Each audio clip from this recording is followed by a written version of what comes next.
नमस्कार दोस्तों, हमारे एक और नए वीडियो में आप सभी का स्वागत है। शनिदेव की बात आते ही अमूमन लोगों को डर लगने लगता है, जबकि शनिदेव को तो न्याय का देवता माना जाता है।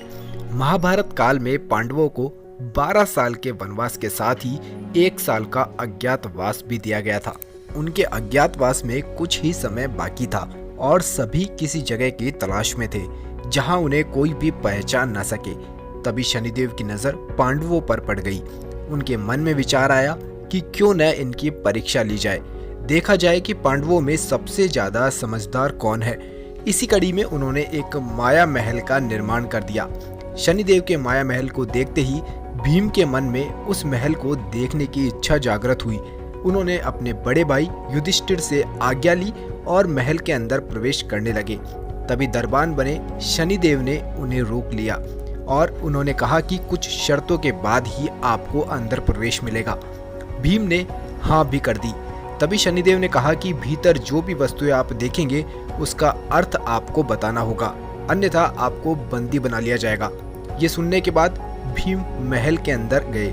वहां उन्होंने 3 कुएं देखे। इसमें एक सबसे बड़ा था, 2 छोटे कुएं थे। जबकि एक बड़े कुएं का पानी उछल रहा था तो बराबर में दोनों कुएं भरे जाते थे। लेकिन जब छोटे कुएं में पानी उछलता तो बड़े कुएं का पानी आधा ही रह जाता। ये देख भीम वापस लौट आते हैं। बाहर शनिदेव उनको इन कुएं का मतलब पूछते हैं तो भीम उन्हें बता नहीं पाते। तब शनिदेव शर्त के मुताबिक उन्हें बंदी बना लेते हैं। कुछ समय के बाद जब भीम नहीं लौटे तो अर्जुन उन्हें खोजने पहुंचे तो शनिदेव ने उन्हें पूरी बात वापस से कहकर सुनाई। साथ ही शर्त मानने पर ही महल में प्रवेश करने की अनुमति दी। अर्जुन मान जाते हैं और भीतर जाते हैं। वहां देखते हैं कि एक तरफ मक्के की तो दूसरी तरफ बाजरे की फसल उग रही है। मक्के के पौधों में बाजरा और बाजरे में मक्के का फल निकल रहा है। ये देखकर वो बाहर आते हैं। अन्य देखी हुई चीजों का अर्थ तो वो बता देते हैं, लेकिन मक्का और बाजरा उनकी समझ से परे होता है। शनिदेव उन्हें भी बंदी बना लेते हैं। इसी तरह नकुल और सहदेव को भी जवाब नहीं देने के कारण शनिदेव उन्हें भी बंदी बना लेते हैं। बहुत देर तक जब भीम, अर्जुन, नकुल और सहदेव महल के बाहर नहीं आए तो युधिष्ठिर पत्नी द्रौपदी के साथ महल में पहुंच गए। उन्होंने दरबान से सभी के बारे में पूछा तो उन्होंने बताया कि सभी उनकी शर्तों को पूरी न कर सके, इसलिए सभी बंदी है। तब युधिष्ठिर ने कहा कि वो उनकी शर्त पूरी करेंगे और वो सभी देखी हुई वस्तुओं का अर्थ भी बताएंगे। तब सबसे पहले भीम को सामने लाया गया।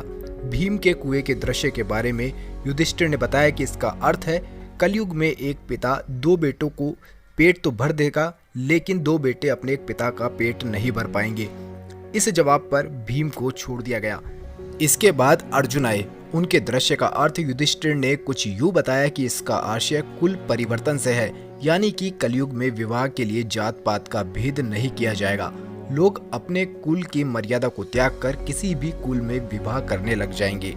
भीम और अर्जुन के बाद युधिष्ठिर ने बारी बारी से नकुल और सहदेव के दृश्यों का भी जवाब दिया। युधिष्ठिर ने नकुल को देखे हुए दृश्य, यानी जब गायों को भूख लगती है तो वो अपनी बच्चिया का दूध पीती है, का अर्थ भी बताया।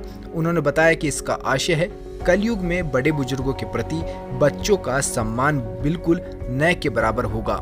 कई जगहों पर माता पिता बेटों की अपेक्षा झेलनी पड़ेगी। वहीं सहदेव ने एक चांदी के सिक्के पर सोने की विशाल शिला को टिके हुए देखा था। युधिष्ठिर ने बताया कि इसका आशय है कलयुग में पाप धर्म को दबाने की लाख कोशिश करेगा, लेकिन वो सफल नहीं होगा। ये सुनने के बाद शनिदेव ने नकुल और सहदेव को भी मुक्त कर दिया। इसी तरह शनिदेव की परीक्षा में युधिष्ठिर सबसे अधिक बुद्धिमानी साबित हुए हैं। दोस्तों, आपको ये वीडियो कैसा लगा? अगर वीडियो पसंद आया हो तो वीडियो को लाइक करिए और हमारे चैनल पर नए हैं तो चैनल को सब्सक्राइब जरूर करें।